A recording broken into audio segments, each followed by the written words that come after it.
Hello future doctors, कैसे हैं आप सभी लोग। आई होप बहुत ही बढ़िया होंगे और उस वाइट कोट के लिए जो लड़ाई चल रही है उस लड़ाई में दिन ब दिन आगे बढ़ रहे हैं और खुद को नरिश करते हुए आगे चल रहे हैं। आपकी इसी कोशिश को और मजबूत करने के लिए, आपके आत्मविश्वास को और बढ़ाने के लिए केल्विन आप लोगों के साथ आ गया है, आपकी मदद करने के लिए आ गया है। आप लोगों के लिए लेकर के आया है न्यू पैटर्न पर। जो नीट 2021 एग्जाम होने वाला है उसके लिए न्यू पैटर्न पर अब हम लोग टेस्ट सीरीज लेकर के आ गए हैं। इसमें आपको 10 टेस्ट मिलेंगे और ये टेस्ट डेफिनेटली आपके मार्क्स को बढ़ाएंगे और आपकी रैंक को कर देंगे जबरदस्त। कैसे? क्योंकि इन सभी टेस्ट को बनाया है स्पेशलाइज्ड फैकल्टीज ने, जो 15 से 20 साल से डॉक्टर्स प्रोड्यूस कर रहे हैं, सिलेक्शंस दिए जा रहे हैं, लगातार दिए जा रहे हैं और ये हमारे बैचेस में भी पढ़ाते हैं। इसी के साथ अब मैं आप लोगों को बता देता हूं आपको इसे ज्वाइन कैसे करना है। ज्वाइन करने के लिए आप लोग हमारी एंड्रॉइड ऐप डाउनलोड कर सकते हैं और अगर आप ये सोच रहे हैं आपके पास iOS है या फिर आप लोग वेबसाइट भी यूज करना चाहते हैं तो आप सभी लोग iOS वाले और एंड्रॉइड वाले भी सभी लोगों के लिए हमारा है वेबसाइट वर्जन पर जाकर के आप लोग इजीली टेस्ट दे सकते हैं और अपनी तैयारी को एक नेक्स्ट लेवल पर लेकर के जा सकते हैं। तो व्हाइट कोट की ये लड़ाई आज ही नहीं अभी से शुरू करनी है। टेस्ट रेडी है, आप लोगों का इंतजार है। Hello future doctors, I hope आप फिट होंगे, फाइन होंगे और मजेदार भी होंगे। और अब आपकी नीट की प्रिपरेशन भी बहुत ही धमाकेदार चल रही होगी। जैसा कि आपको पता है कि हम प्रीवियस ईयर क्वेश्चंस नीट के जो कि पिछले 5 सालों में जितने भी क्वेश्चंस आए हुए हैं वो सारे के सारे इन वीडियोज में डिस्कस कर रहे हैं। और अब तो आपको बहुत ही कॉन्फिडेंस भी आने लगा होगा क्वेश्चंस को करने के लिए। तो चलो, आज आप हमारे थंबनेल पे लिखा हुआ देख रहे हैं पी ब्लॉक एलिमेंट्स। ये क्लास 12th की जो 4 फैमिली बचती हैं उनके क्वेश्चंस यहाँ पे सॉल्व हम करने वाले हैं। आपने क्लास 11th का पी ब्लॉक तो देख ही लिया होगा, उसमें हमने 2 फैमिली की बात की थी, बोरोन और एक कार्बन फैमिली। तो आज हम बात करेंगे कार्बन की बाद वाली फैमिली की, जैसे नाइट्रोजन फैमिली हो गया, ऑक्सीजन फैमिली हो गया, हेलोजन फैमिली हो गया और आपके सिंपल नोबल गैसेस के बारे में हम बात करेंगे। तो चलो वक्त जाया ना करते हुए स्टार्ट करते हैं आज का हमारा ये वीडियो। और इसका पहला क्वेश्चन ये रहा स्क्रीन पर। देखो, मैं क्वेश्चन को सॉल्व करने से पहले आपको एक बात बता देता हूं जो कि मैंने हर एक वीडियो में बोली है कि आप पहले वीडियो को पॉज करें और फिर क्वेश्चन को सॉल्व खुद से करें। और यदि आपको क्वेश्चन आता है तो आप इसको हाई स्पीड में भी देख सकते हैं, 2 की स्पीड में भी देख सकते हैं। बहुत ज्यादा कॉन्फिडेंस है 2 की स्पीड में देखिए, बट देखिए तो जरूर ही। तो देखो भाई, पहला क्वेश्चन देखो, बड़ा धमाकेदार क्वेश्चन था और ये पूछा गया था नीट 2020 में। तो ध्यान से समझना, नीट 2020 में क्या क्वेश्चन पूछा गया था। लिखा हुआ है urea react with water to form a compound. ठीक है, ए बना रहा है। देखो, सबसे पहले तो हमें पता होना चाहिए यूरिया क्या है। भाई ये यूरिया क्या है, तो यूरिया का हमें मॉलिक्यूलर फॉर्मूला पता होना चाहिए।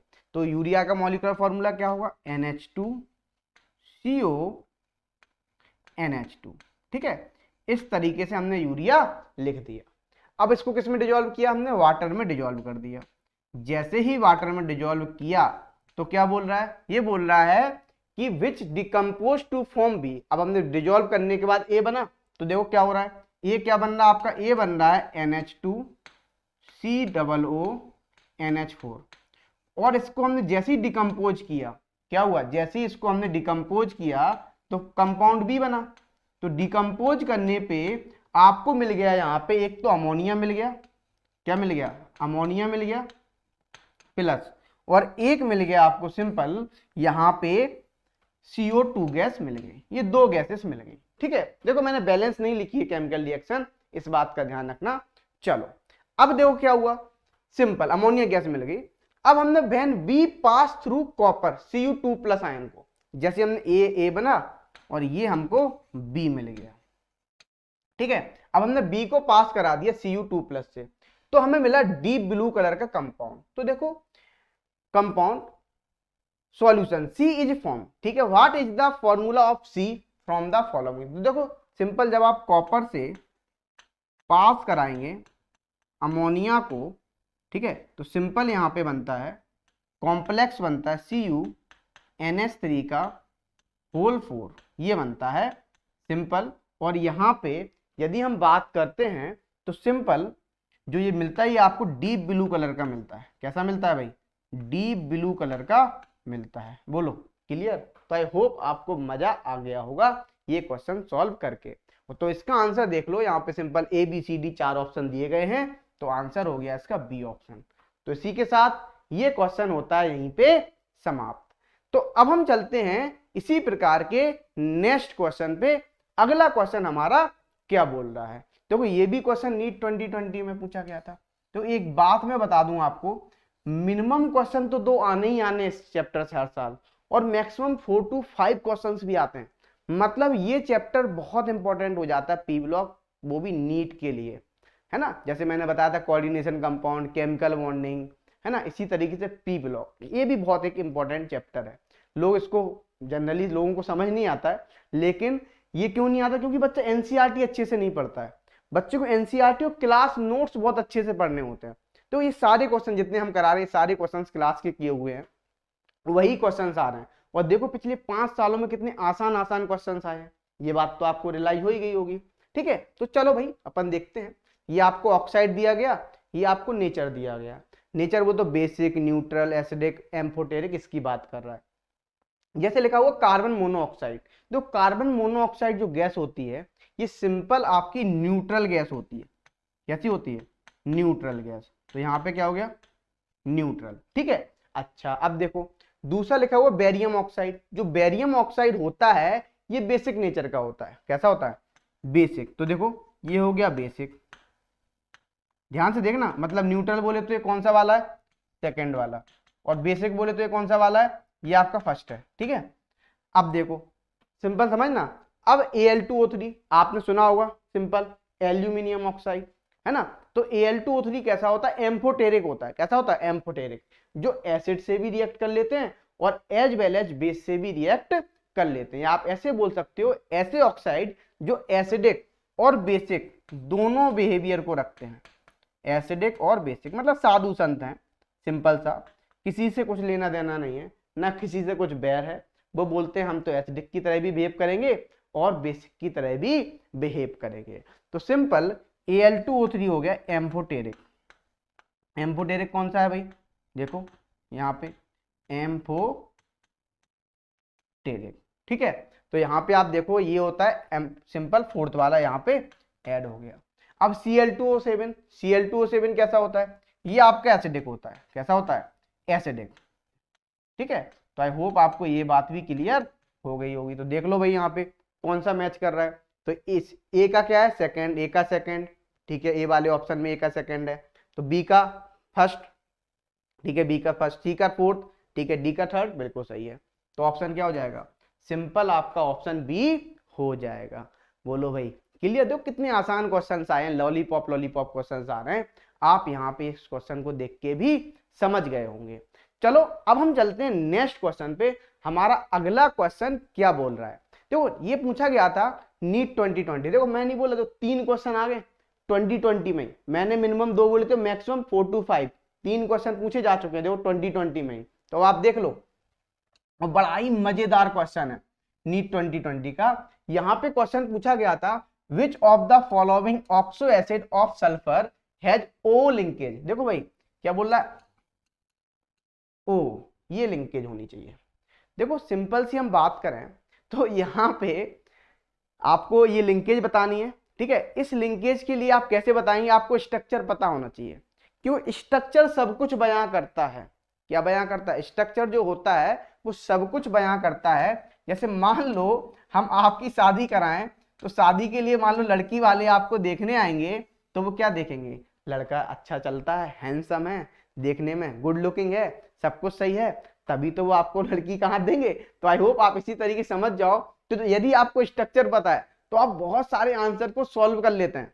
ठीक है, जैसे कि आप पहला आंसर सॉल्व कर लेते हैं इसका हाइब्रिडाइजेशन, ऑक्सीडेशन नंबर, ठीक है, आप उसमें एन फैक्टर भी पता लगा लेते हैं, इन सब के बारे में आप पता लगा लेते हैं।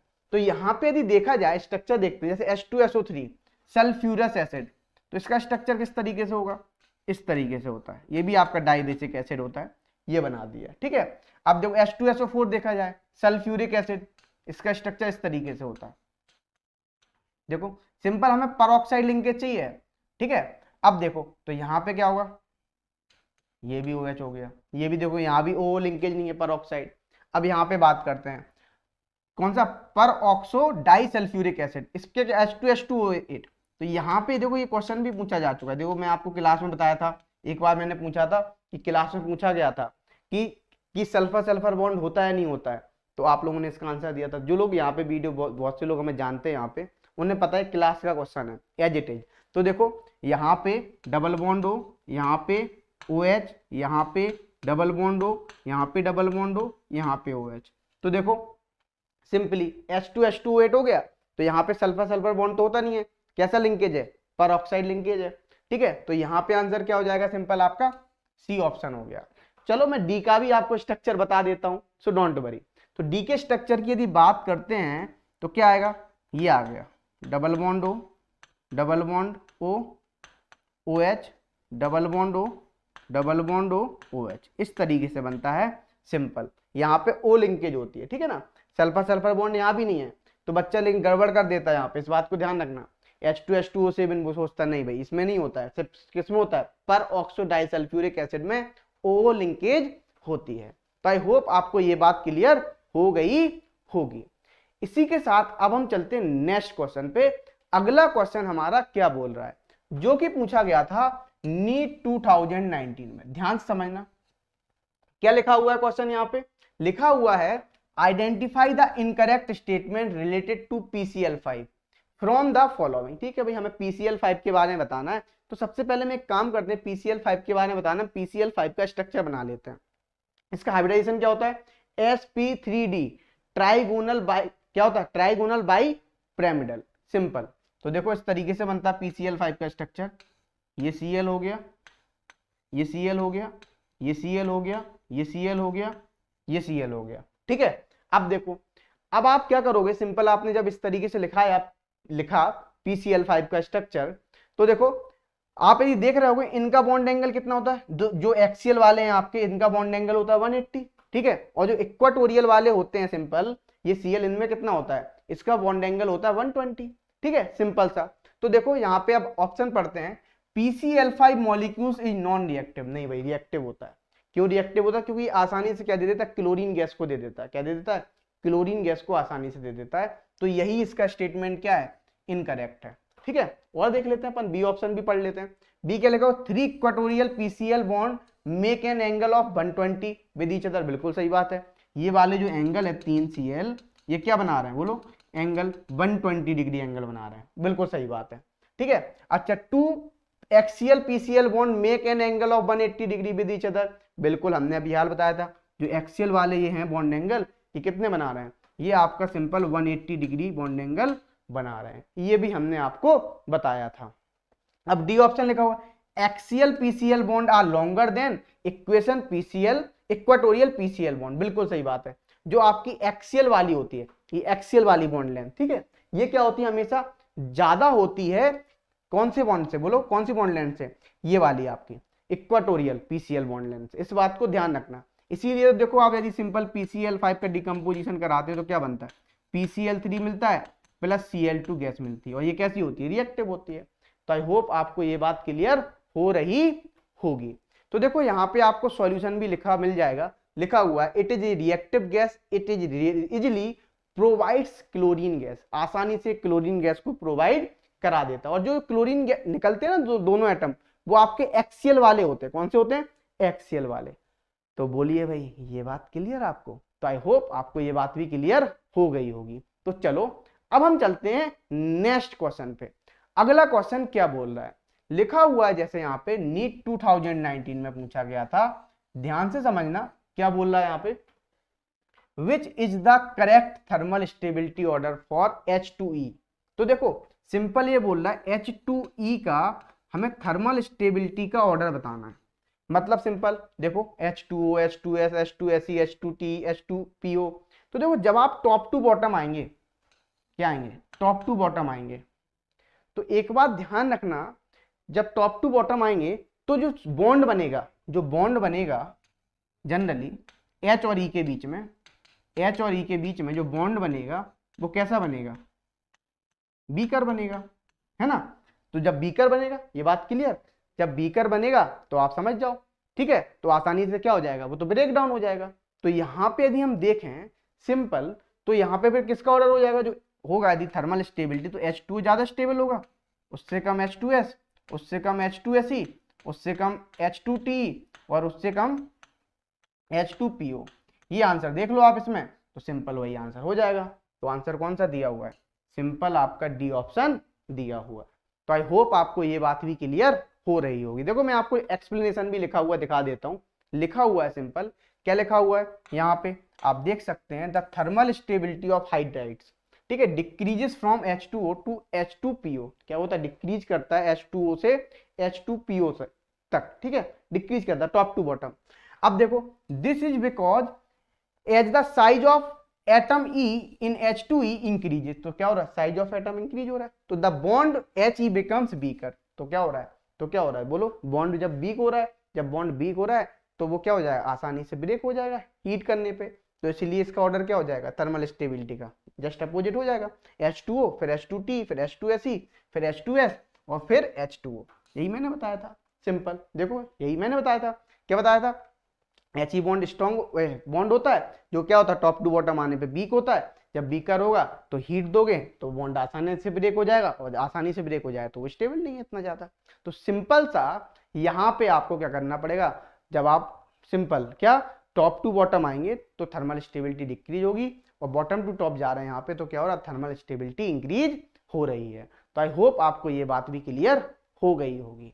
तो चलो अब हम चलते हैं यहाँ पे नेक्स्ट क्वेश्चन पे। अगला क्वेश्चन हमारा क्या पूछ रहा है, ये भी पूछा गया था देखा जाए तो नीट 2019 में, ध्यान से समझना, नीट 2019 में पूछा गया, क्या पूछ रहा है, ये लिखा हुआ है प्योर नाइट्रोजन।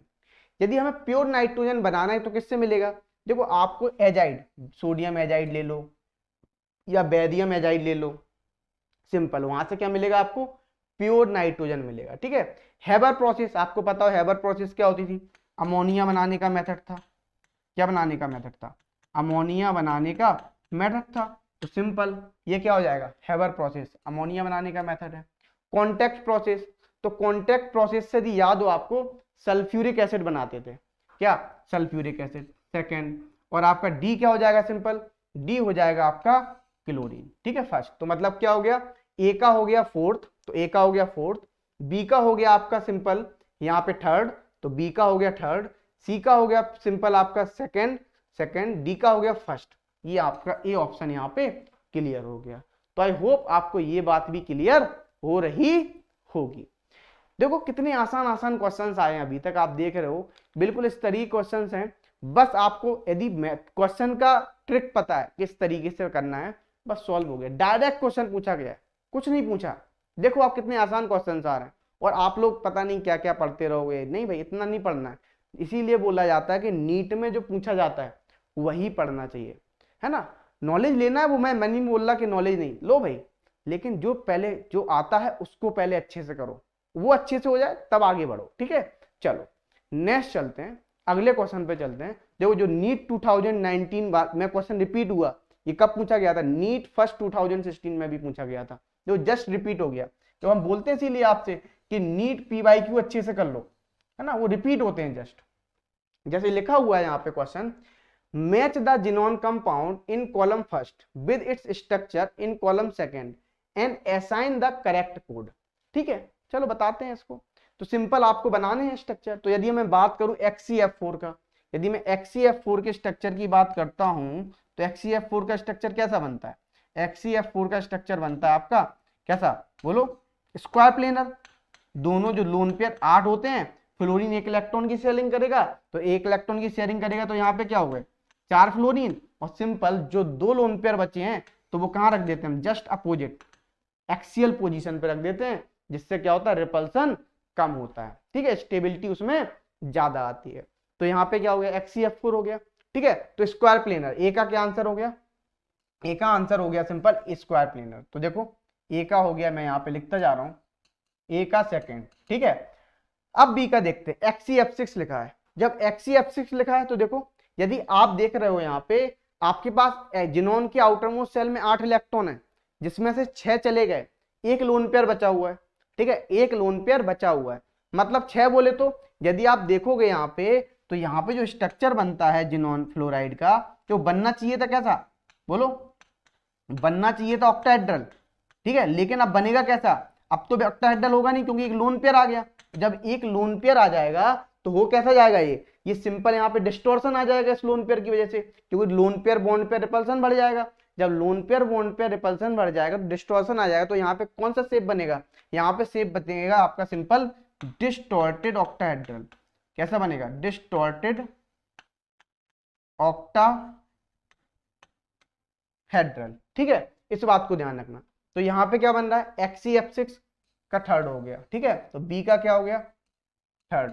अब ये पूछ रहा है XeOF4, तो देखो यहाँ पे XeOF4 क्या बोलेगा, XeOF4 का जब आप स्ट्रक्चर बनाएंगे सिंपल इस तरीके से आएगा, देखो F F F F, तो यहाँ पे जो लोन पेयर है वो यहाँ पे पड़ा रहता है, ठीक है।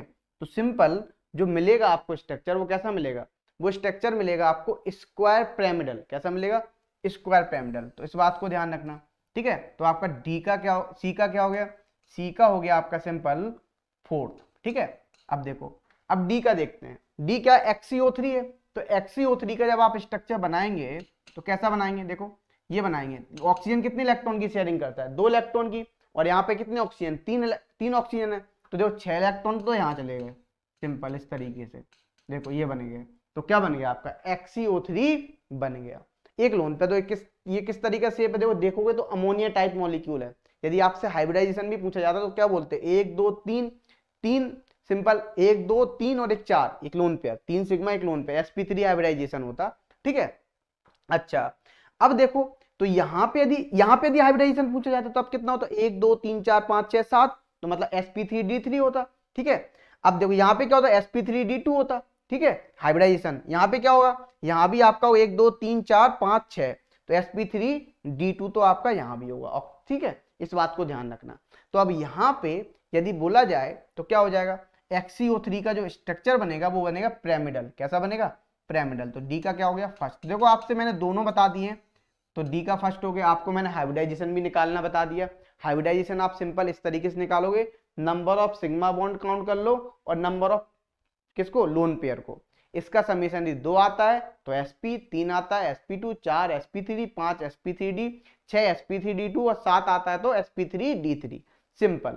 तो मैंने हाइब्रिडाइजेशन का भी क्वेश्चन बता दिया, मान लो आ जाए आगे इस साल ही आ जाए, तो इस बात को ध्यान रखना।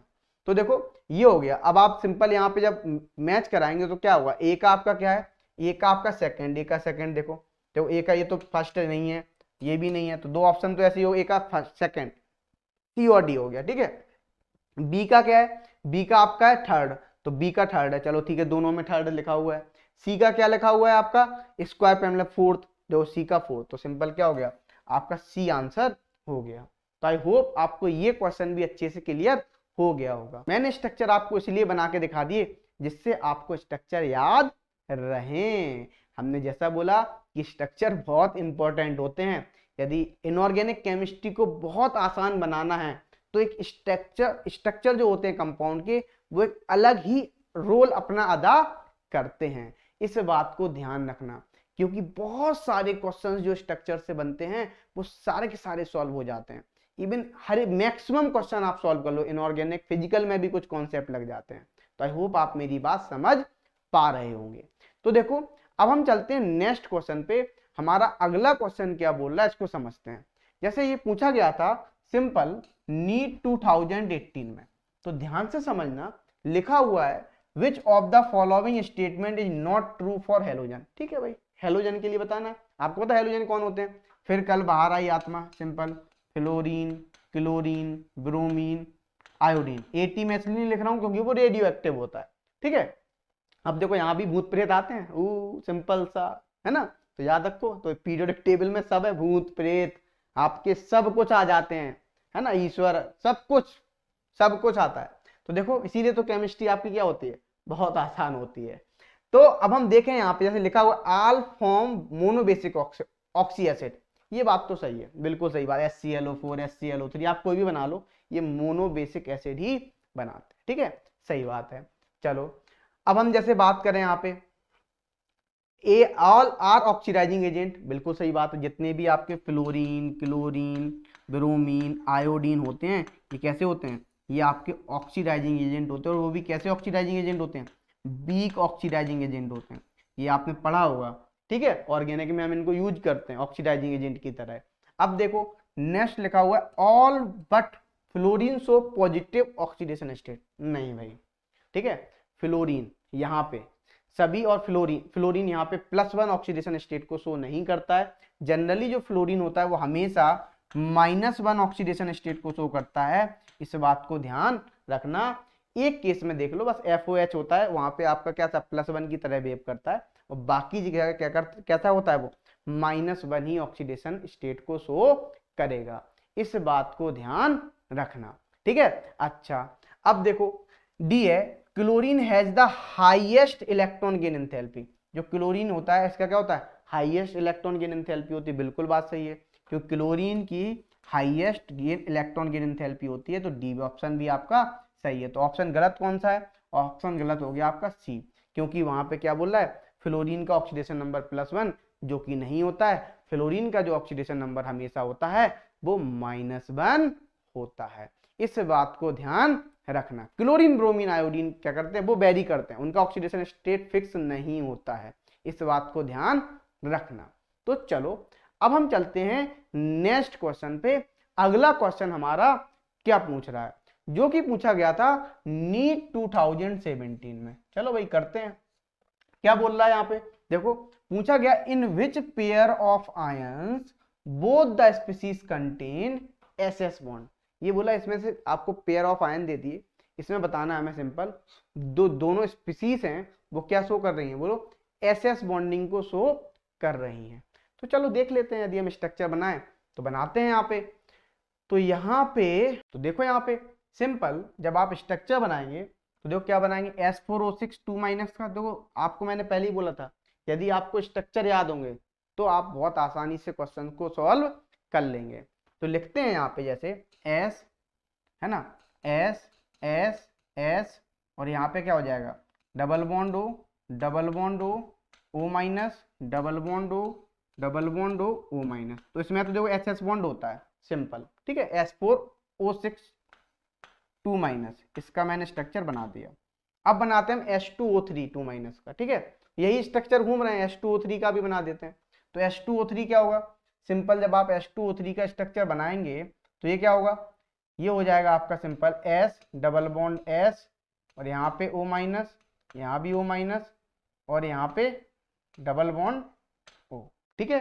अब देखो अब हम तीसरा स्ट्रक्चर, ये किसका हो गया, H2O3 2-, ठीक है, हम सारे स्ट्रक्चर बना लेते हैं। अब एक बनाते हैं H2O7 2-, यही 3 स्ट्रक्चर हैं, ठीक है, H2O7 2-, तो इसका भी स्ट्रक्चर बना देते हैं, SOS double bond O, double bond O, O-, double bond O, double bond O, O-, ठीक है, ये लिख दिया। अब आपको सिंपल फर्स्ट सेकंड थर्ड दे दिए, स्ट्रक्चर मैंने तीनों बना दिए। अब देख लो SS बॉन्ड किसमें है, SS बॉन्ड आप देख रहे हो तो सिर्फ इसमें S4O6 2- में और H2O3 2- में। तो सिंपल आंसर यहाँ पे देख लो कौन सा होगा ऑप्शन, तो ऑप्शन यहाँ पे हो जाएगा सिंपल A ऑप्शन। तो आई होप आपको ये बात भी क्लियर हो रही होगी। तो मैंने जैसा कि आपको बोला ही था कि स्ट्रक्चर सब कुछ बयां करते हैं। यदि आपसे स्ट्रक्चर का क्वेश्चन, यदि आपको स्ट्रक्चर बनाना आ गया मीन्स, तो ये मान लो आपसे क्वेश्चन तो हो ही जाना है, कहीं भी बिल्कुल 1% भी मिस्टेक नहीं होगी, ये बात ही बता दूं, एग्जैक्ट सही आंसर आएगा। तो चलो अब हम चलते हैं नेक्स्ट क्वेश्चन पे। अगला क्वेश्चन हमारा क्या बोल रहा है, जो कि पूछा गया था नीट फर्स्ट 2016 में। ध्यान से समझना, यहाँ पे लिखा हुआ है यदि कॉपर को हीट कर दिया विद कंसंट्रेटेड HNO3 के साथ। तो देखो जब आप कॉपर की रिएक्शन कंसंट्रेटेड HNO3 के साथ रिएक्ट कराओगे, ठीक है, मैं बैलेंस नहीं लिख रहा हूं, तो यहाँ पे जो बनता है, जो यहाँ पे बनता है वो बनता है आपका CuNO3 का होल ट्वाइस कॉपर नाइट्रेट ठीक है, और एक बनेगा आपको सिंपल यहाँ पे NO2 मिलेगा। क्या मिलेगा? NO2, N+H2O, सिंपल ये मिल जाएगा। तो आप देख लो यहाँ पे आपको क्या क्या मिल रहा है प्रोडक्ट में, कॉपर नाइट्रेट और NO2। तो देख लो भाई, ये आपको पता है रेडिश ब्राउन कलर की गैस होती है। कैसी होती है? रेडिश ब्राउन कलर की गैस होती है, और ये पैरामैग्नेटिक होती है। कैसी होती है? रेडिश ब्राउन, और ये होगी आपकी सिंपल पैरामैग्नेटिक गैस। इस बात को ध्यान रखना, ठीक है। तो चलो, ये मैंने इसलिए बता दिया जिससे आपको याद रहे। तो यहाँ पे आंसर क्या हो जाएगा? सिंपली आपका आंसर सी हो जाएगा। तो आई होप आपको ये क्वेश्चन भी क्लियर हो गया होगा। तो अब हम चलते हैं नेक्स्ट क्वेश्चन पे। अगला क्वेश्चन हमारा क्या पूछा जा रहा है, जो कि पूछा गया था नीट फर्स्ट 2016 में। ध्यान से समझना, यहाँ पे लिखा हुआ है which is the correct statement for the given acid. ठीक है भाई, गिवन एसिड के लिए हमें करेक्ट स्टेटमेंट देखना है। लिखा हुआ है फॉस्फेनिक एसिड, ठीक है भाई, फॉस्फेनिक एसिड के बारे में, और लिखा हुआ है फॉस्फोनिक एसिड। तो हम दोनों एसिड को पहले बना लेते हैं। तो सिंपल यदि हम बात करें फॉस्फेनिक एसिड की, तो जो फॉस्फेनिक एसिड होता है वो होता है H3PO2, ठीक है। इसी को हम बोलते हैं हाइपोफॉस्फोरस एसिड। इस बात को ध्यान रखना है ना। और यदि मैं इसका स्ट्रक्चर बनाता हूं, क्योंकि यहाँ पे सिंपल बेसिसिटी से रिलेटेड क्वेश्चन है, तो इस बात को ध्यान रखना। तो देखो, यदि स्ट्रक्चर बनाता हूं तो ये बनेगा P double bond H H OH, है ना।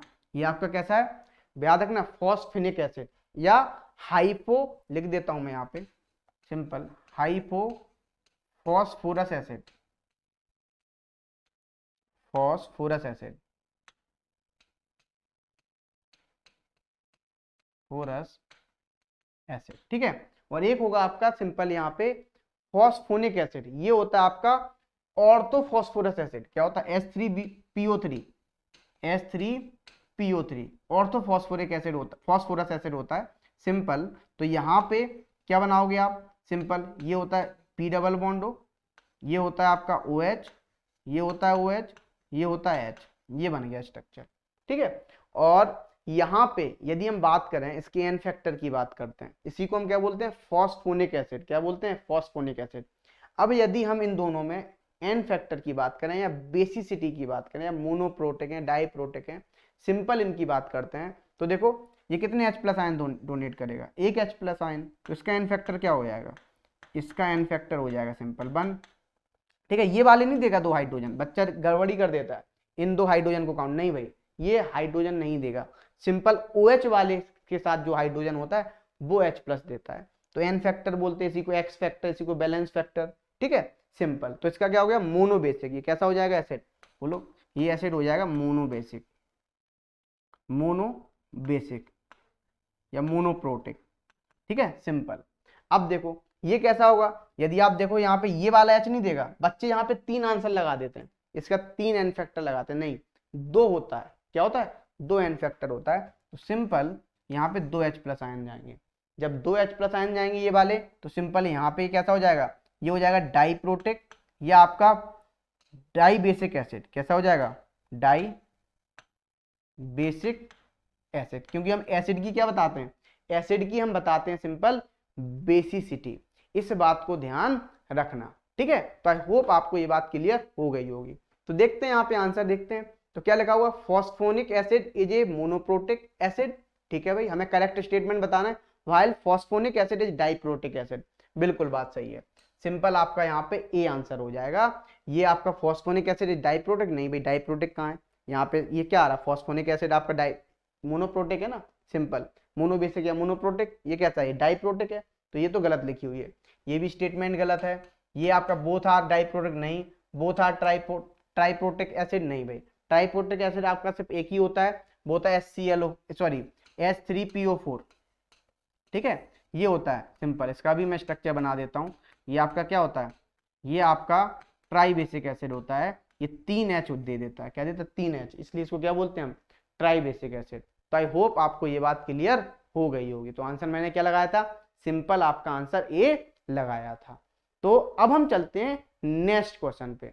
अगला क्वेश्चन हमारा क्या पूछा जा रहा है, जो कि पूछा गया था नीट फर्स्ट 2016 में, ठीक है। क्या लिखा हुआ है? लिखा हुआ है which one of the following order is correct for the bond dissociation enthalpy of halogen molecule. देखो बॉन्ड डिसोसिएशन एंथैल्पी की बात कर रहा है। यदि मैं बॉन्ड डिसोसिएशन एंथैल्पी की बात करता हूँ हैलोजन में, तो यहाँ पे एक्सेप्शन है। क्या एक्सेप्शन? सिंपल, क्योंकि यहाँ पे जो ऑर्डर आता है वो सिंपल ये आता है, क्लोरीन का सबसे ज्यादा होता है, उससे कम ब्रोमीन, उससे कम फ्लोरीन, और फिर उससे कम होता है आपका आयोडीन। ये आपका बॉन्ड डिसोसिएशन एंथैल्पी का ऑर्डर होता है। अब बच्चे सोच रहे होते हैं सर यहाँ पे फ्लोरीन का क्यों नहीं लिया आंसर। देखो फ्लोरीन का क्यों नहीं होता, क्योंकि फ्लोरीन जो होता है आपका वो बहुत ज्यादा इलेक्ट्रोनेगेटिव होता है, ठीक है। और आपको पता है इलेक्ट्रोनेगेटिविटी समझते हो, टेंडेंसी टू अट्रैक्ट इलेक्ट्रॉन, ठीक है। जब टेंडेंसी टू अट्रैक्ट इलेक्ट्रॉन है तो इसके इलेक्ट्रॉन इतने पास पास आ जाते हैं तो क्या होता है, उनमें रिपल्सन होने लगता है, इलेक्ट्रॉन्स में क्या होने लगता है, रिपल्सन होने लगता है। तो इसका क्या हो जाता है, फिर बॉन्ड डिसोसिएशन एंथैल्पी क्या हो जाती है, बहुत ही कम हो जाती है। मतलब इतनी कम हो जाती है कि ब्रोमीन से भी ज्यादा कम हो जाती है। मतलब सबसे ज्यादा किसकी हुई, क्लोरीन, उससे कम ब्रोमीन, फिर फ्लोरीन आता है, फिर उसके बाद आयोडीन। तो आंसर यहाँ पे सिंपली क्या हो गया आपका, सिंपल आंसर यहाँ पे डी हो गया। तो आई होप आप इस बात को भी समझ पा रहे होंगे। जैसे देखो यहाँ पे सिंपल यहाँ पे रीजन लिखा हुआ है, देखो reason for this anomaly is relatively large electron repulsion among the lone pair in fluorine। तो क्या हो रहा है, among the lone pair of fluorine, जिसकी वजह से क्या हो रहा है, वो बहुत पास पास है क्योंकि इलेक्ट्रोनेगेटिविटी ज्यादा है, इसीलिए उसकी जो बॉन्ड डिसोसिएशन एंथैल्पी है वो बहुत कम हो जाती है, मतलब ब्रोमीन से भी कम हो जाती है। इसीलिए बॉन्ड डिसोसिएशन एंथैल्पी का जो ऑर्डर आता है वो सबसे ज्यादा होता है क्लोरीन, उससे कम ब्रोमीन, उससे कम फ्लोरीन, फिर आयोडीन। तो आई होप आपको ये बात भी बहुत अच्छे से क्लियर हो गई होगी। इसी के साथ ये टॉपिक भी होता है यहीं पे समाप्त। मिलते हैं अब अपन इसी प्रकार के नेक्स्ट टॉपिक में। जब तक के लिए thank you so much, tata bye bye and पढ़ते रहिए और बढ़ते रहिए। हेलो एवरीवन, कैसे हैं आप सभी लोग? आई होप बहुत ही बढ़िया होंगे। और क्योंकि इस सीरीज में आप लोग हैं, इस वीडियो को आप लोगों ने शुरू किया, इसका मतलब आप लोगों का सपना है डॉक्टर बनने का। आप लोग चाहते हैं कि प्रीवियस ईयर क्वेश्चंस करके आप अपनी प्रैक्टिस को और बढ़िया कर सकें। तो केल्विन आप लोगों के लिए लेके आया है टेस्ट सीरीज। बहुत ही सही सुन रहे हैं आप लोग, टेस्ट सीरीज जो कि फ्री ऑफ कॉस्ट है। डिस्क्रिप्शन में लिंक दे रखा है, आप लोग हमारी ऐप डाउनलोड कर सकते हैं एंड फ्री एक्सेस आप लोग ले सकते हैं। और मॉक टेस्ट यानी कि न्यू पैटर्न पर मॉक टेस्ट मिल रहे हैं यार, ये बहुत अच्छी चीज है, फ्री ऑफ कॉस्ट। तो जरूर से टेस्ट सीरीज को ज्वाइन कर सकते हैं जो कि फ्री ऑफ कॉस्ट है। अगर इससे रिलेटेड आप सभी लोगों को कोई भी प्रॉब्लम आती है तो आप लोग 9658885888 पर हमें मैसेज कर सकते हैं और हमारी टीम आप लोगों को with in seconds, with in minutes response देगी और आपकी प्रॉब्लम को सॉल्व करेगी। लेकिन अगर आप में से कुछ ऐसे बच्चे हैं जो चाहते हैं कि वो भी डॉक्टर बने लेकिन 2022 अटेम्प्ट के लिए, तो मैं आप लोगों को बता दूं, आप लोगों के लिए एक बहुत ही खुशखबरी वाली बात कि हम लोग लेकर के आ गए हैं ड्रॉपर बैच। और ड्रॉपर बैच शुरू होने वाला है, एक बैच शुरू हो चुका है और भी कमिंग बैच शुरू होने वाले हैं। इंडिया की बेस्ट फैकल्टीज जो बहुत बड़े बड़े रिनाउंड ऑर्गेनाइजेशंस में पढ़ाते हैं, वो लोग आप लोगों को इस बैच में पढ़ाएंगे। बैच की फीस मंथली होने वाली है, तो आप लोग आराम से पे कर सकते हैं और बहुत ही अफोर्डेबल भी होने वाली है। सो इसी के साथ सिर्फ क्लासेस नहीं, इंटरैक्टिव क्लासेस होंगी। इंटरैक्टिव, बिल्कुल सही सुन रहे हैं आप, इंटरैक्टिव। हर जगह पर क्वेश्चनिंग होगी आप लोगों से, हर एक चीज बहुत आसान कर दी गई है आप लोगों के लिए इस पूरे के पूरे बैच में। सो मैं आप सभी लोगों से उम्मीद करूंगा कि आप लोग मिलेंगे हमें फाइटर बैच में, जो कि हमारा 1 ईयर ड्रॉपर बैच है।